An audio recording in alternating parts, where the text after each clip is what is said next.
혹시 이 스키 드라마가 너무 극단적이거나 현실적이지 않은 이야기라고 생각이 드실 수도 있을 것 같습니다.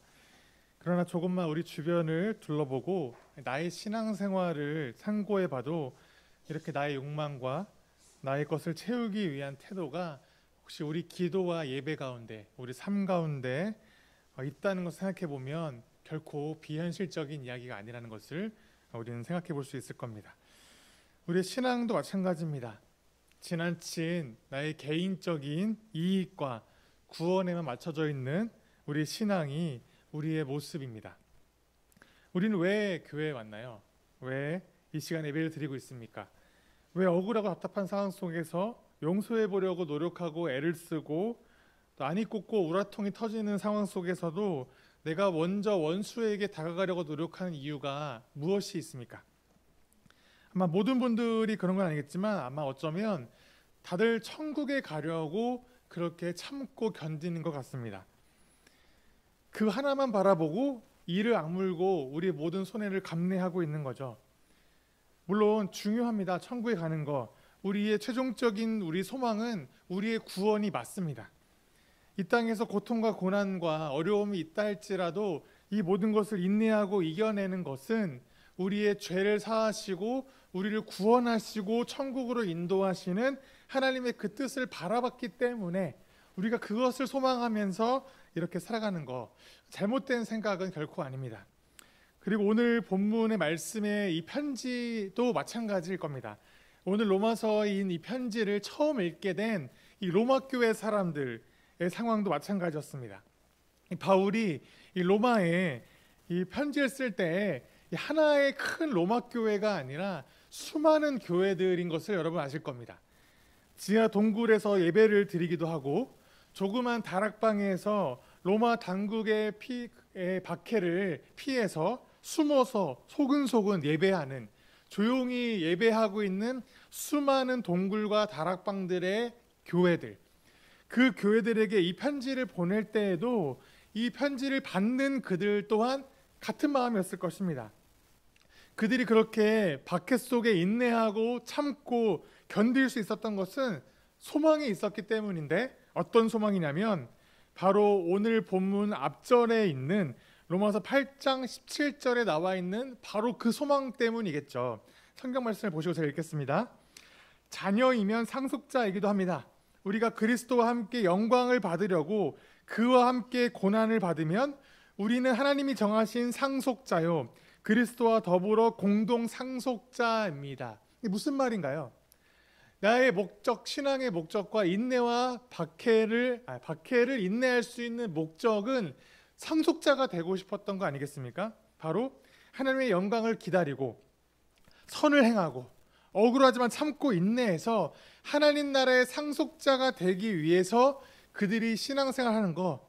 그러니까 이 로마 교회 성도들이 천국을 오직 바라보며, 그리고 지금 우리도 천국만을 바라보고 이 땅에서 이를 악물고 인내하고 견디는 거 너무 마땅한 일입니다. 그런데 오늘 본문을 다시 보면 하나님의 뜻은 그저 우리의 구원에만, 우리의 소원에만 그치지 않는다는 것을 알게 됩니다. 더 큰 것이 있습니다. 하늘에 계신 우리 아버지 하나님의 위대하신 뜻이 있다는 거죠.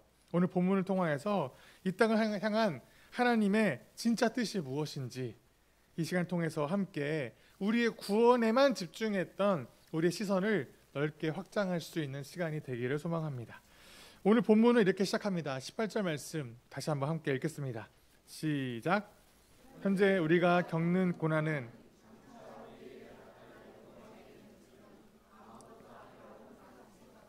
조금 전에 설명드렸던 이 로마 교회 사람들의 이 상황을 상상해 보시면 너무 잘 이해가 될 겁니다.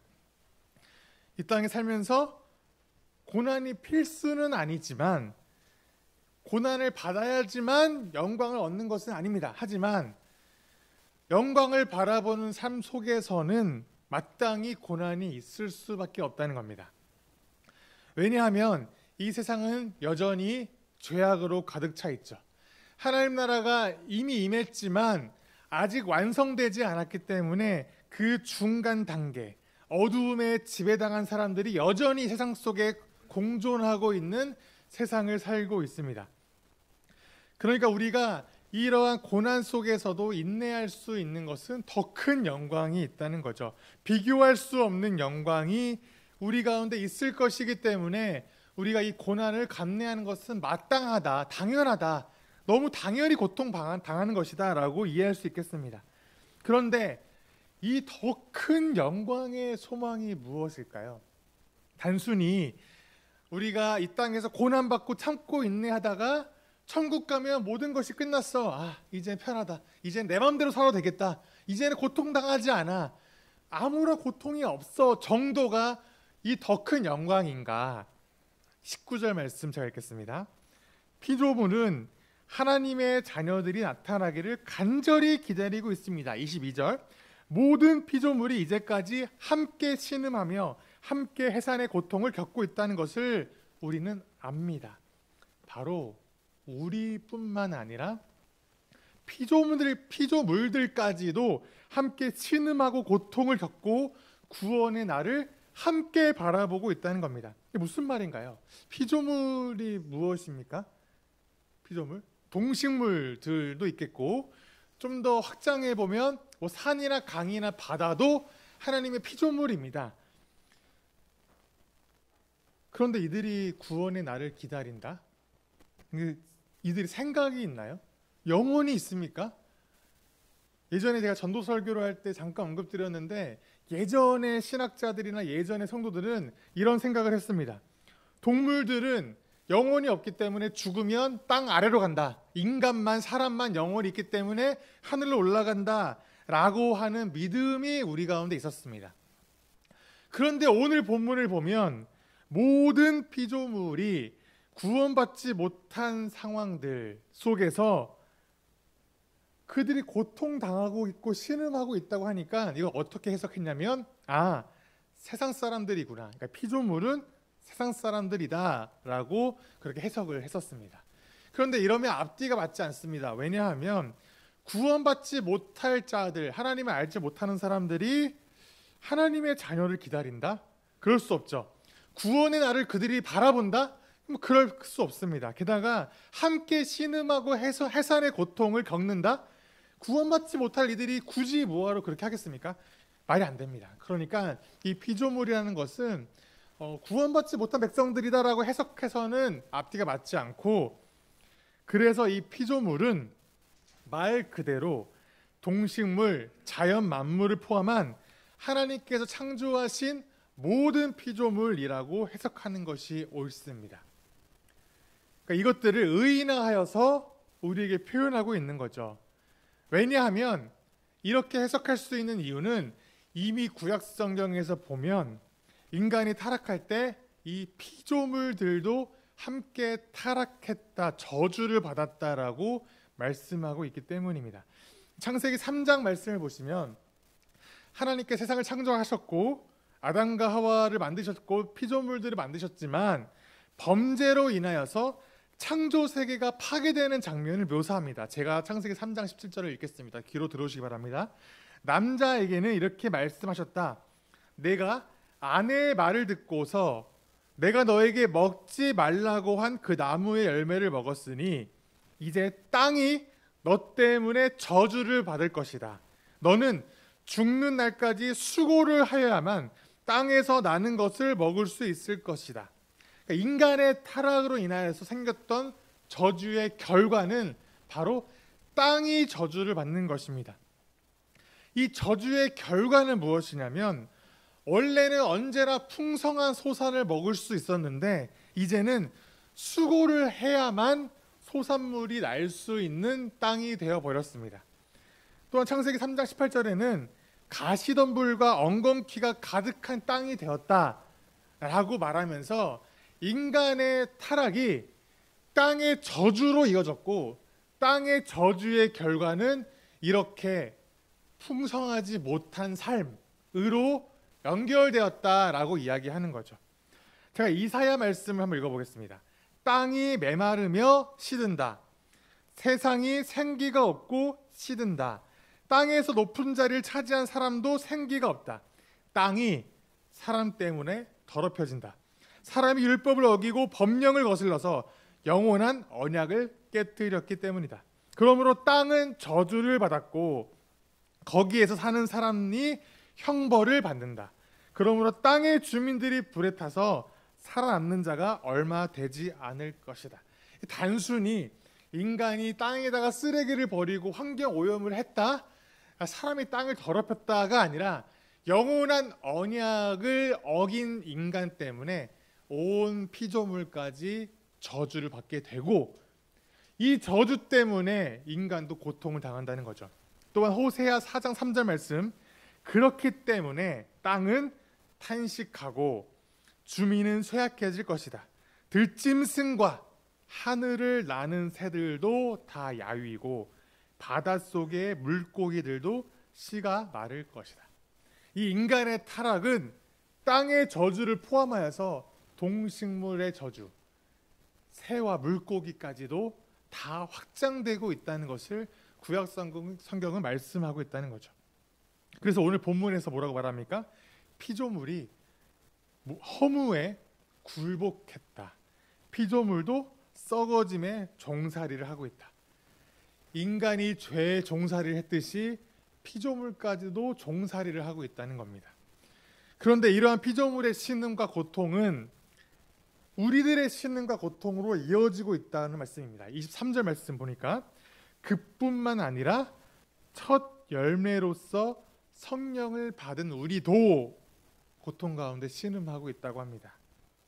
이 말씀을 좀 대수롭지 않게 읽으면 당연히 모든 사람들은 고통을 받지, 아니 원래 삶은 고통이야, 이런 식의 생각을 할 수 있겠죠. 대단하지 않은 말씀인 것 같은데, 하지만 이 말씀을 다시 한번 자세히 읽어보십시오. 주목해 보시면 누가 고통을 받냐면 첫 열매로서 성령을 받은 우리도 라고 표현합니다. 다시 생각해 보면 우리는 신앙생활하면서 이런 착각을 했었습니다. 우리가 하나님 만나지 못하고 구원받지 못했다면 고통을 당하는 거 당연하지만, 우리가 예수 믿고 구원받고 성령을 받으면 달라진다. 우리는 어떠한 고통도 없을 것이다.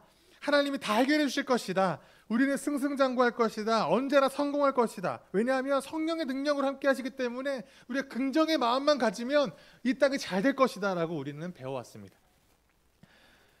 다 잘 될 거야. 문제 없어.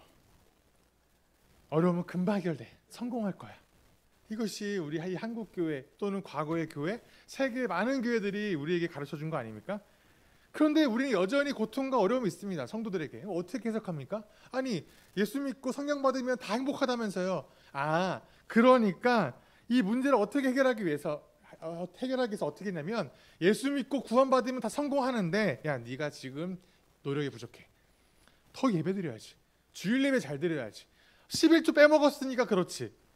더 헌신해. 더 헌금해. 빠지지 마. 이렇게 가르칩니다.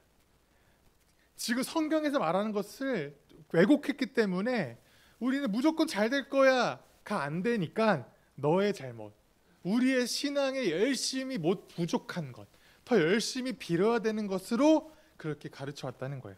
이것은 기독교가 아니죠. 이것은 한국에 있었던 토속 종교랑 똑같습니다. 더 열심히 빌어라. 더 열심히 새벽마다 저 나무에게 빌어라.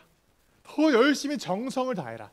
더 정결하게 정성을 다해서 열심히 빌면 저 천지신명, 저런 존재들이 우리의 삶을 행복하게 할 거야. 우리 조상들이 행복하게 할 거야. 더 열심히 빌고 더 잘 드리고 더 귀하게 드려야지 라고 하는 것과 기독교가 달라지는 것이 없지 않습니까? 이것은 성경의 가르침이 아닙니다. 성경이 가르치는 것은 성령을 받은 우리도 여전히 고통과 신음 가운데 있을 수 있다는 것은 자연스러운 현상이라는 거죠. 왜냐하면 우리는 이미 임했지만 아직 완성되지 않은 하나님 나라를 이 땅 가운데 살아가는 사람들이기 때문입니다. 아직 우리의 구원은 해결되었지만 해결되지 않은 것들이 아직 있다는 겁니다. 바로 이 피조물의 타락과 저주, 그리고 세상 사람들, 구원받지 못한 사람들과의 공존, 또한 아직 육체를 입고 죄의 정욕 속에 살아가는 우리의 마음들 때문에 여전히 구원받은 자라 할지라도 이 세계 속에서 신음과 고통이 있을 수 있다는 거죠. 우리는 그것을 이해해야 한다는 것입니다. 아마 이러한 가르침은 정통적인 기독교 사상 안에서는 참 많이 간과하고 있던 내용이었을 것입니다. 어떤 내용을 우리가 간과했냐면 바로 피조물에 대한 온 열방을 향한 세상을 향한 구원에는 관심이 없었다는 거죠. 우리는 환경과 피조물에 대한 시선들에 대해서 이 교회들은 가르침이 없었습니다. 우린 너무나도 지나치게 개인의 구원만에 집중했습니다. 내가 천국 가느냐 마느냐, 너가 천국 가느냐 마느냐, 이것만 해결되면 모든 것이 해결된 것처럼 그렇게 우리는 살아왔죠. 그러니 한국교회가 윤리적인 문제들을 낳기 시작합니다. 왜요? 한국교회 우리들은 구원받은 사람들이니 나는 됐다. 나는 우리끼리 잘 먹고 잘 살고 즐겁게 예배하고 우리끼리 희익낙락하면 된다. 세상은 어차피 구원 못 받은 인간들이고 소망이 없는 자들이니 그들은 그들이 살던 대로 냅둬라. 우리는 나만 천국 가면 되는 거 아니? 너 천국 가? 나 천국 가. 오케이, 됐어. 이것이 한국교회의 모습들 아니었습니까? 그런데 이제 우리가 이제서야 환경에 대해, 피조물에 대해 눈을 돌리기 시작했습니다. 왜요? 올해 너무 더웠거든요. 올해 지나치게 덥지 않았습니까? 이제서야 환경이 문제네. 이제서야 온난화가 문제네. 세계에 있는 홍수들, 폭우, 허리케인, 며칠 전에도 미국 허리케인, 남반구에는 갑작스러운 폭설, 지진, 이제서야 우리가 우리 시선을 피조물로 돌리기 시작합니다. 이러면 안 되는구나. 문제가 있구나. 그래서 지금까지 얘기했던 환경 보호를 합시다. 피조물을 사랑하고 동식물들을 가꿔야 됩니다. 이런 내용들에 전혀 관심도 없다가 이제서야 이 외침이 거짓이 아니구나. 이제서야 우리가 피부로 당하니까 이제서야 조금 문제가 있네라고 이제 인식하기 시작했습니다. 그런데 사실은 이러한 인식, 피조물을 향한 마음들, 온 세계를 향한 마음들은 원래는 하나님 백성인 우리들이 더 필요한 덕목 아니었습니까? 왜냐하면 우리들은 무엇을 믿냐면 온 세계의 만물은 다 하나님의 것이다. 하나님의 창조물이다. 하나님이 지으신 것이고 다스리시는 것이다라고 우리는 말했고 믿었고 들어왔습니다. 다른 세상 사람들은 어떻게 믿습니까? 자연 만물은 우연히 생겨난 거야. 또는 원래 물질은 태초부터 있어 왔던 거야. 영원전부터 물질은 원래 있었어. 이런 식으로 그들은 생각했습니다. 설마 그들이, 세상 사람들이 자연만물, 피조물, 동식물들, 모든 산과 자연들은 하나님의 창조물이야라고 생각을 했겠습니까?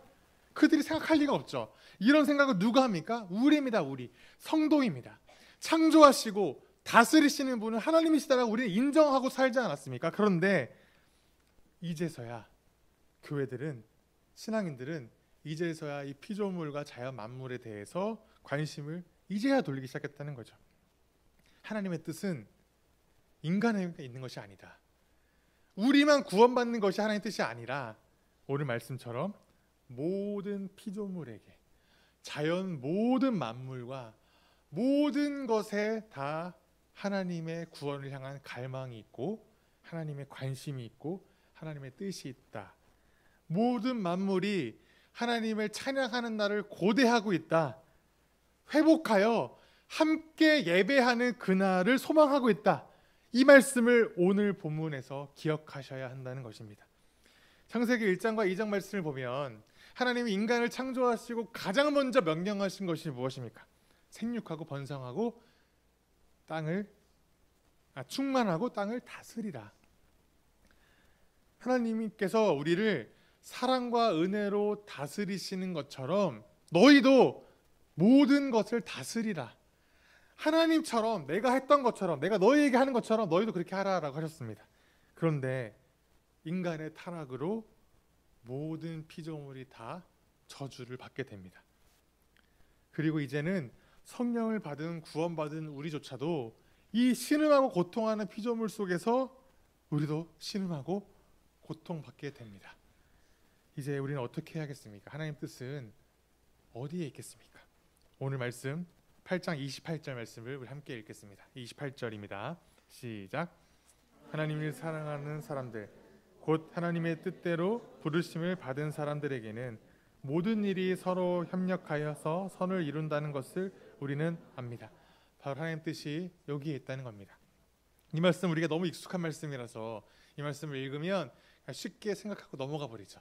어쩌면 이 말씀을 안 읽어도 말씀을 듣자마자 뒤에 말씀이 머릿속에 흐르륵 수르륵 들어가기 때문에 그냥 오케이 하고 넘어가기가 너무 일수일 겁니다. 우리 이 말씀을 어떻게 생각했냐면 이 말씀 모든 일이 서로 협력해 선을 이룬다. 그렇지, 역시나 모든 일이 잘 되는구나. 하나님 사랑하면 우리가 같이 있으면 모든 일이 선을 이루니까 다 잘 된다는 이야기겠구나. 역시 그럼 그렇지. 하나님의 사람들에게는 선한 일만 있을 수밖에 없어. 이렇게 우리가 뭔가를 기대하고 은근히 말씀을 읽지 않았습니까? 그런데 이 말씀을 통해서 알려주는 것은 무엇이냐면 하나님이 선을 이루시는 분이시라는 사실을 말해줍니다. 너무 당연한 이야기죠. 그런데 중요합니다. 왜냐하면 하나님은 한순간도 선을 이루지 않을 수 없는 분이다라는 사실입니다. 다시요. 하나님은 악에 무능하신 분입니다. 하나님은 악함에 불능하신 분입니다. 하나님은 본질적으로 선이시기에 무능한 게 있으시다는 거죠. 바로 악에 대해서 불능하시다는 것입니다. 이 말을 들으면 얼핏 들으면 하나님이 불가능한 게 있다고요? 하나님은 전능하신 분이세요.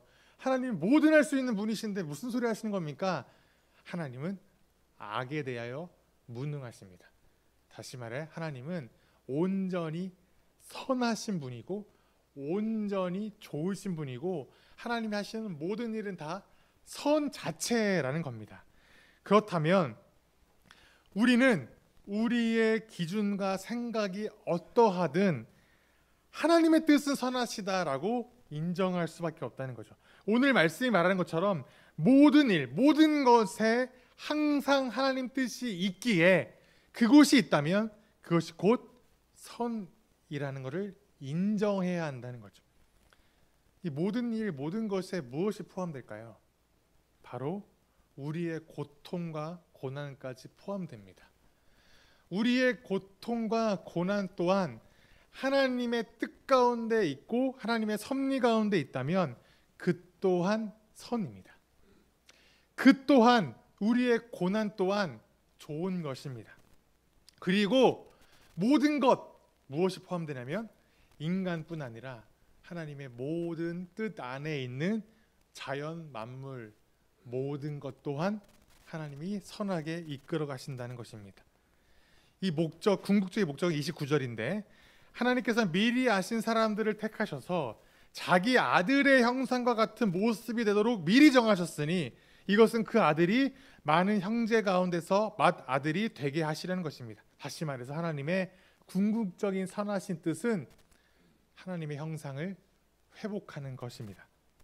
바로 우리의 의무와 우리의 역할을 회복하는 것이라는 거죠. 아까 창세기 말씀을 제가 읽으면서 어떤 말씀을 드렸냐면 인간이 처음 창조되자마자 처음 하나님께서 명령하신 것이 무엇이냐. 먼저 창세기 1장 26절 27절입니다.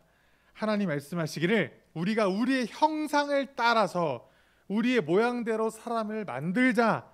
그리고 그가 바다의 고기와 공중의 새와 땅 위에 사는 온갖 들짐승과 땅 위를 기어다니는 모든 길짐승들을 다스리게 하자. 하나님이 당신의 형상대로 사람을 창조하셨으니 곧 하나님의 형상대로 사람을 창조하셨다. 하나님이 그들을 남자와 여자로 창조하셨다. 이 말씀에서 하나님의 형상을 계속해서 반복합니다. 이 하나님의 형상은 무엇입니까? 다스리는 것입니다. 하나님의 뜻대로 우리 또한 모든 것을 다스리는 것. 그런데 사람이 하나님 형상을 잃어버렸습니다. 잃어버린 게 아니죠. 적극적으로 버렸습니다. 그럼 어떤 일이 벌어지겠습니까? 하나님의 명령을 수행하지 못하고 다스리지 못하는 자가 되었습니다.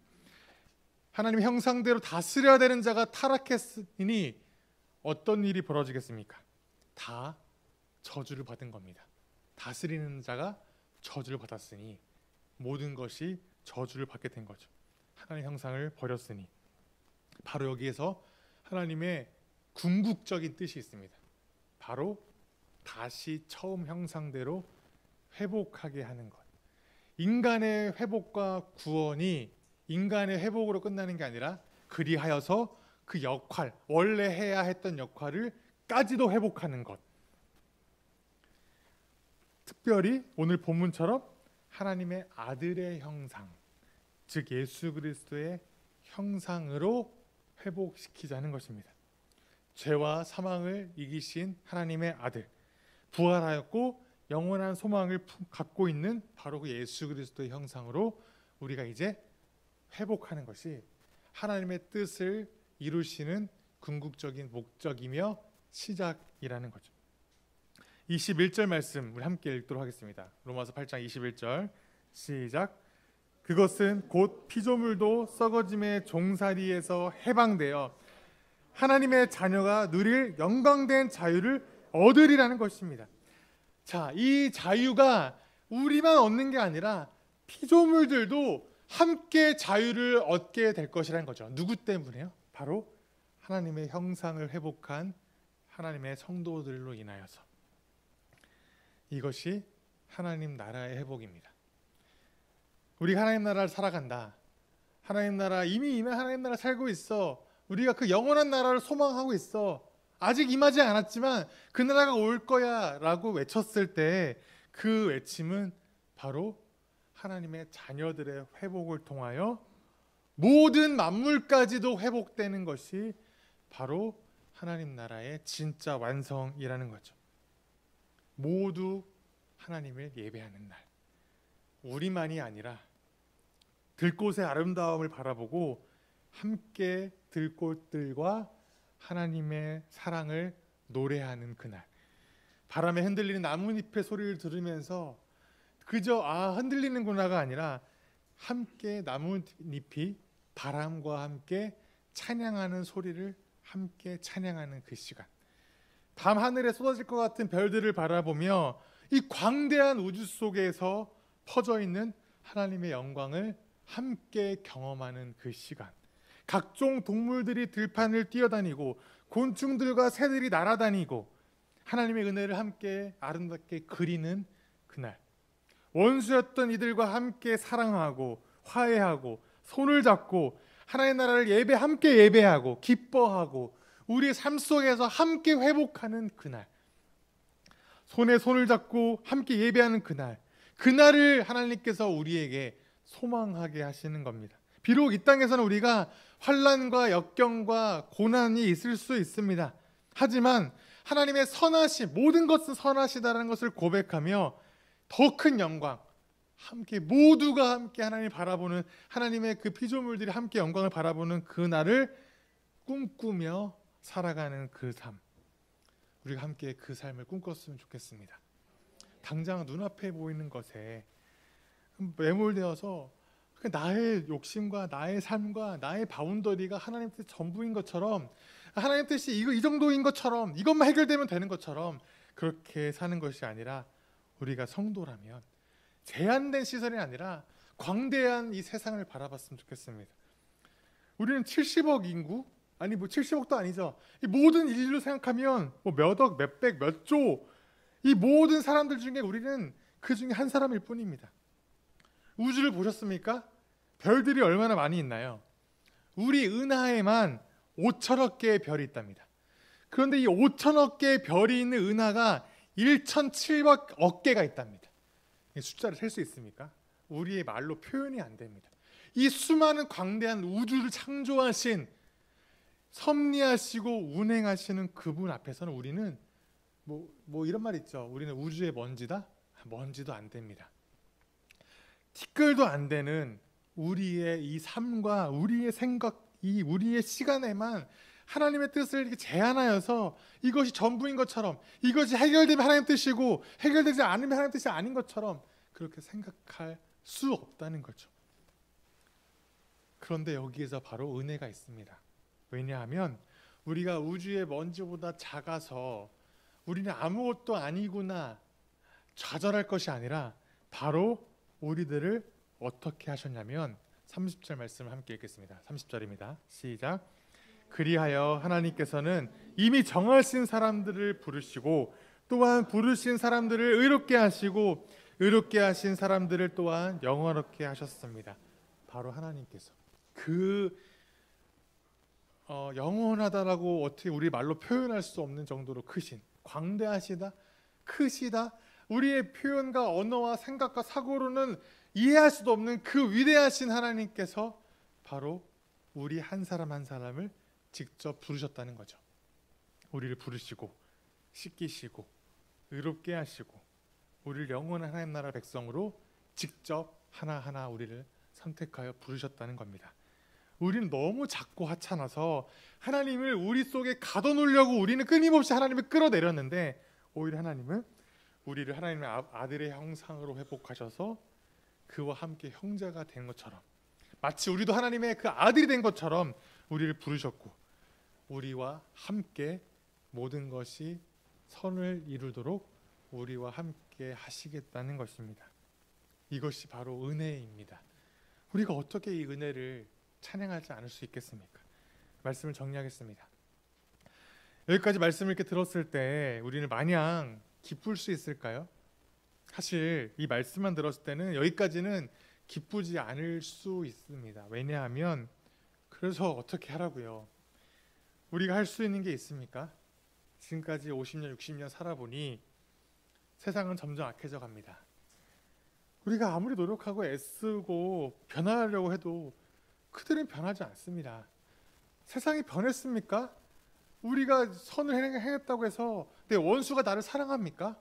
안 그렇습니다. 나만 변하려고 해봐야 나는 더 고통스럽습니다. 이 세상에 성도로 살아가는 거 고난밖에 없고 당하는 것밖에 없고 고통밖에 없는 것 같은데 뭐 어쩌라는 말입니까? 정신승리 하면 그만입니까? 라는 생각이 앞서기도 합니다. 하나님의 위대하심과 강대한 뜻 알겠습니다. 나의 삶에 무슨 의미가 있습니까? 라고 생각될 수도 있을 것입니다. 그러나 사랑하는 성도 여러분, 우리 안에 진짜 소망이 있다면 달라집니다. 24절과 25절을 함께 읽겠습니다. 우리는 이 소망으로 구원을 얻었습니다. 눈에 보이는 소망은 소망이 아닙니다. 보이는 것을 누가 바라겠습니까? 그러나 우리가 보이지 않는 것을 바라면 참으면서 기다려야 합니다. 우리 눈에 안 보일 수 있다는 거죠. 좌절도 하고 원망도 하겠지만 우리가 소망한다면 포기하지 않을 수 있다는 겁니다. 왜냐하면 26절과 27절 다시 한번 읽겠습니다. 시작. 이와 같이 성령께서도 우리의 약함을 도와주십니다. 우리는 어떻게 기도해야 할지도 알지 못하지만 성령께서 친히 다 말할 수 없는 탄식으로 우리를 대신하여 간구하여 주십니다. 사람의 마음을 꿰뚫어 보시는 하나님께서는 성령의 생각이 어떠한지를 아십니다. 성령께서 하나님의 뜻을 따라 성도를 대신하여 간구하시기 때문입니다. 아멘. 바로 그분이 우리에게 찾아와 주셨고, 지금까지 나는 혼자인 줄 알고 혼자해서 안 되는 줄 알았는데 그분이 하시겠다는 겁니다. 우리 삶을 인도하시는 그분께서 우리 안에 계셔서 우리의 좌절스럽고 고통스러운 아픈 마음을 공감하시고 함께 안타까워하신다는 겁니다. 우리의 삐뚤어진 마음을 하나님은 안타까워하시고 포기하지 않으시며 대신 탄식하시고 대신 아파하시고 이해하고 우리를 대신하여 간구해 주신다는 겁니다. 우리가 아파할 때 성령께서도 함께 아파하실 것입니다. 그리고 기도하십니다. 바로 이분은 누구시냐면 우리를 위해서 하나님이신데 인간의 육신을 입고 우리처럼 이 땅에서 살아가신 바로 그분이십니다. 우리를 살리시기 위해서 우리와 함께 먹고 함께 자고 함께 걷고, 때로는 그분도 배고파서 배를 줄이고 꼬르륵 거리면서 먹을 것 좀 없냐라고 제자들에게 먹을 것을 구해오라고 하신 분이십니다. 그분은 날아다닐 수 있는 분이신데 그렇지 않고 걸으셨고 배를 탔고 함께 다리가 아파 쉬기도 하셨습니다. 그분은 피곤하셔서 주무시기도 하셨습니다. 그런데 그분은 하나님께 버림을 받았던 분이십니다. 게다가 제자들에게까지도, 사람들에게도 버림을 받았던 최고의 고통을 당하신 분이십니다. 바로 그분이 영으로서 우리와 함께 하시고 함께 우리의 아픔을 공감하신다는 겁니다. 그렇게 우리 또한 이 땅에서 사명을 위해 희생하고 기꺼이 고난을 감내할 수 있습니다. 왜냐하면 나 혼자 할 일이 아니기 때문이죠. 지금까지 수동적이었고 근심만 하였다면 이제는 기꺼이 주님 다시 오실 그날까지 그 길을 함께 갈 수 있습니다. 나만의 구원이 아닙니다. 세상을 변혁시키는 데 뛰어들 수 있습니다. 작게는 환경을 보호할 수 있습니다. 재활용 빨대를 사용하는 거, 뭐 텀블러를 쓰는 거, 텀블러를 쓰지만 하나만 쓰고 2개 안 사는 거. 또 저는 가끔 요즘 이런 생각합니다. 돌고래 쇼나 동물원에 가는 거를 안 가기로 결심을 했습니다. 인간의 유희와 쾌락을 위해서 고통당하고 가둬진 그들을 바라보고 희낙하는 일을 저는 멈추기로 했습니다. 애완동물을 키울 때도 펫샵을 가지 않기로 했습니다. 대신 저는 유기견이나 유기묘를 분양받을 수 있는 곳에 가서 그들을 키우기로 결심했습니다. 너무 하찮은 일인가요? 너무 이거는 세상을 변혁시키고 하나님 나라를 살아가는데 아무런 도움이 안 될까요? 우스운 일입니까? 아니, 그런 거는 사명이 아닙니다. 사명은 위대해야 합니다라고 생각이 드십니까? 우리 교회가 무엇을 할 수 있을까요? 아까 장로님께서 기도해 주신 것처럼 이 세상이 악하고 어두워진 것은 교회 탓입니다. 우리가 무엇을 안 했기 때문일까요? 바로 친절하지 않아서입니다. 우리가 뭐 선교를 안 했습니다. 전도를 안 했습니다. 우리가 세상 속에서 거룩한 사명을 감당하지 못했습니다. 아닙니다. 그보다는 그냥 우리는 친절하지 못했습니다.